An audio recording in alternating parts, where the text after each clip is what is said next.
আসসালামু আলাইকুম গাইস, আমরা এই যে কারকুল গাছ তুলতে আসছি জঙ্গলের মধ্যে আমাদের বাড়ির পাশে চকে। এখানে গাছটা আমরা গত বছর দেখছি, আমাদের বুদ্ধির ভুল, আমরা এখান থেকে 3টা করলা নিয়েছি, কিন্তু গাছটা বাসায় নিয়ে বোনার মতো বুদ্ধি হয় নাই। এই অবশেষে সে এই বছর নিয়ে আমরা গাছ গুঁড়াটা খুঁজে পাওয়া গেছে। এই যে এটা গুঁড়া, মেন গুঁড়া, ধরো হাত ছড়া, এই যে এটা হচ্ছে মেন গুঁড়া, তুলব আমরা এখন। গাছ দেখেন, আমরা ছোট্ট একটা চারা দেখে গেছি, খুঁজতে যায় কত বড় বড় 3টা চারা পাইছি। এই যে এখানে একটা, রোদ্রের জন্য দেখা যায় প্রচণ্ড রোদ আর গরম, কিন্তু গাছের নিশায় এই যে এখানে একটা, এখানে মাটি তৈরি করে রাখছি। কার ধরছে, ও গাছ বড় হয়েছে না, জাংলার উপরের মতো গেছে না, আল্লাহ দিছে। এখানে এখানে লাগাবো। রোদ্রে দেখাও যায় না। এই যে ফ্রিজের একটা আমরা সংগ্রহ করছি, এখানে লাগাবো।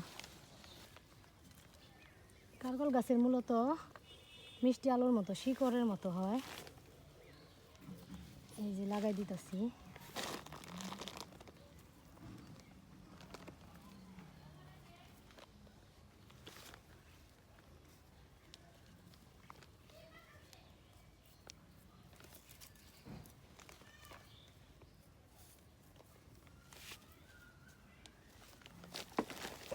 গাছ, এই যে বাকি 2টা গাছ, এটা আমি গুছাই রেখে লাগাই দিয়ে ঢাইকে রাখুম, তারপরে 2-1 দিন পরেই করব।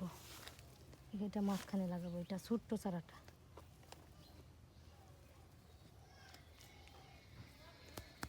প্রথমে এই গাছটা দেখে প্রথমে গেছি, মাঝখানে দিলাম না, ওই দিক দিয়ে দিচ্ছি, এটা দিন কোন দিক দিয়ে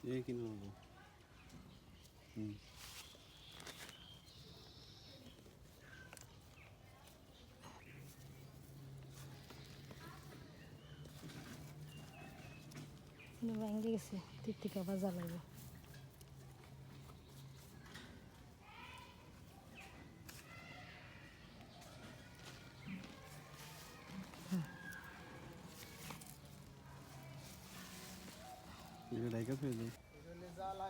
গাছ পানি দিয়ে তাছি, ভালোভাবে পানি দিয়ে ঢাইকে রাখবো, তাহলে রোদ্রে একদমই হয়ে যাবে। বস্তা দিয়ে